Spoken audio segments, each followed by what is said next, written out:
Hello friends, let's discuss today's theorem that a relation of conjugacy is always a equivalence relation in group G. So इस theorem की statement है the relation of conjugacy is an equivalence relation in G. So how we can prove this theorem? Let's see. So equivalence relation, I hope so कि everybody knows about a equivalence relation.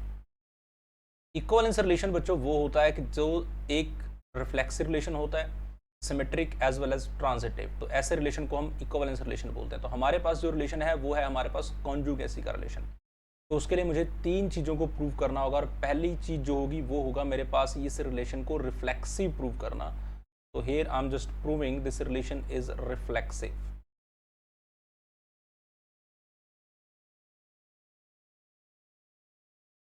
Okay, so to prove this relation is reflexive, first of all I will just consider an element, let A belongs to G. Okay, A belongs to G and we know कि G is a group. ये हमें given है ये चीज कि G आपके पास एक particular group है। अगर G ग्रुप है तो डेफिनेटली इसके पास आइडेंटिटी एलिमेंट होगा। तो I am just considering E also. E belongs to G and E is identity element. क्योंकि अगर कोई ग्रुप जी है तो डेफिनेटली आइडेंटिटी एलिमेंट उस ग्रुप के पास डेफिनेटली होगा। तो यहाँ पे मैं ई को आइडेंटिटी एलिमेंट्स ले रहा हूँ। नाउ इसका मतलब मैं मेरे एक एलिमेंट ए को क्या ऐसे लिख सकता हूँ that E inverse A and E.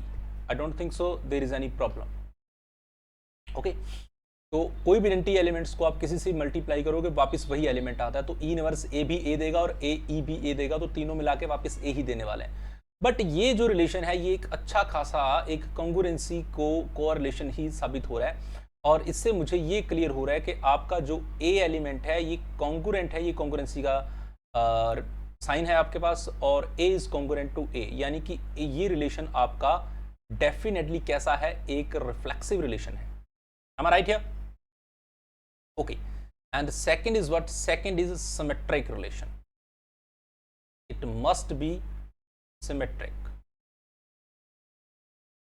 So how we can prove this relation is symmetric? Symmetry को प्रूव करने के लिए आपको बच्चों दो एलिमेंट लेने होते हैं। एक मैं ले लेता हूं एलिमेंट ए एंड दूसरा एलिमेंट हम ले लेते हैं बी। और दोनों एलिमेंट्स आपको कहां से लेने हैं? ग्रुप जी से लेने हैं। आपको प्रूव करना होता है सिमेट्रिक में कि A is congruent to B as well as B is congruent to A. So first of all हम मान के चलते हैं कि एक जो एलिमेंट है वो कॉन्ग्रुएंट है। तो लेट कर लीजिए आप कि A is congruent to B. अगर बच्चों ए कॉन्ग्रुएंट टू बी है तो इसका मतलब क्लियर हो गया कि आपके पास ए इज इक्वल टू, आप लिख सकते हैं A is congruent to B, so I can write out A is equal to X inverse and B and X, no problem at all. Now what you will do, आप दोनों तरफ क्या कीजिए, x से मल्टीप्लाई कर दीजिए। Like I am just doing x pre multiply and post multiply, pre by x and post by x inverse. Similarly यहाँ पे भी मल्टीप्लाई कर रहा हूँ x and here you got a x inverse, b and x and here you got a x inverse. So with this relation you got x a x inverse and is equal to this x and x inverse will be cancel and this x inverse x will be cancel and it will becomes p. So इससे आपको क्या चीज मिली? इससे आपको b is equal to मिल गया x a and x inverse। पर जो congruency का रिलेशन है आपके पास, कॉन्ग्रुएंस एलिमेंट तभी होते हैं जब आप इसको x इनवर्स a की x की फॉर्म में लिखें। तो इट मीन्स मैं इसको थोड़ा सा चेंज करके लिख देता हूँ। लाइक इसको हम लिख सकते हैं x inverse and having inverse and a and x inverse. तो नाउ इज इट फाइन? किसी एलिमेंट का इनवर्स, फिर एक ए एलिमेंट और फिर वो सैंपल एलिमेंट। अब आपको ये कंडीशन क्लियर होनी चाहिए कि अगर आपने यहाँ से ए बी लिए हैं तो एक्स भी डेफिनेटली किसका है? जी का है। और अगर एक्स जी के पास है तो डेफिनेटली एक्स का इनवर्स भी जी के पास ही होगा, क्योंकि जी एक ग्रुप है। तो यहाँ पे ये एक आप मान के चलिए कि स्टैंडर्ड रिजल्ट्स हैं। लाइक ई आपका जी के पास होगा तो एक्स अगर जी के पास है तो दोस्तों एक्स इनवर्स भी जी के पास होगा, ये क्लियर है। ठीक है, तो इसलिए हम तो x इनवर्स जी के पास है तो x इनवर्स एक टाइप से एलिमेंट है, तो किसी एलिमेंट का इनवर्स इनटू a एंड वो एलिमेंट। तो ये क्लियर हो गया कि b is congruent to a, so that implies you can say that b is congruent to a। So here you have proved if a is congruent to b, so you have proved that b is congruent to a। Is it fine? A is congruent to B and B is congruent to A. So this relation is symmetric as well. Now you have to prove the third condition, that is a transitive.